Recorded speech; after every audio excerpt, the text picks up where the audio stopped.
When was the last time you find yourself totally surrendering to God and relying upon Him? I would imagine that the only real time when we rely entirely upon Him is when we are faced with life-threatening situations. Most of us already have everything that we need, so even when we find ourselves in tricky situations, we tend to turn to all other manner of solutions rather than rely upon the Lord.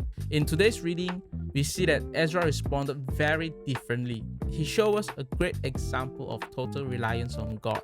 To lead 1,750 men and their families, along with the huge amounts of possessions from Babylon to Jerusalem, is no joke.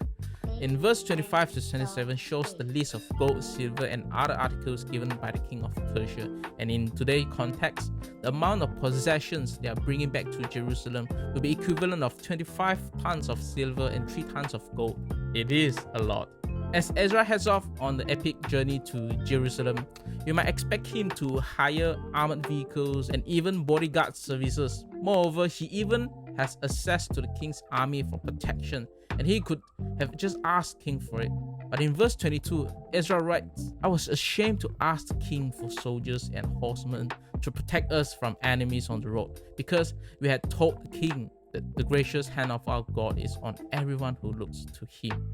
Now, Ezra shows his confidence in God even though he knew it would not be easy to do so. Ezra put his trust in the Lord, and he demonstrated it through prayer and fasting. And God answered his prayer in verse 31 and 32. The Lord keeps them safe throughout the 4-month-long journey, and nothing is lost. Now, too often we look to our own strength, our own strategies to keep us safe, rather than relying upon the Lord and committing ourselves to Him in prayer.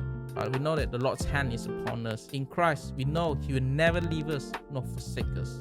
However, this is not a reason to be reckless. We are not to be naive in thinking that we do not have to protect our possessions. But I doubt that recklessly trusting God is our biggest temptation. The challenge here is really to believe that God is powerful, to trust that His hand is upon us, and to fully entirely rely upon Him. Perhaps the first challenge is to put ourselves in a situation where we have to rely upon Him alone.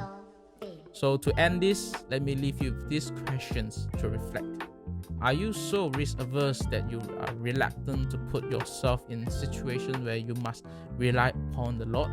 Consider how mighty and powerful He is.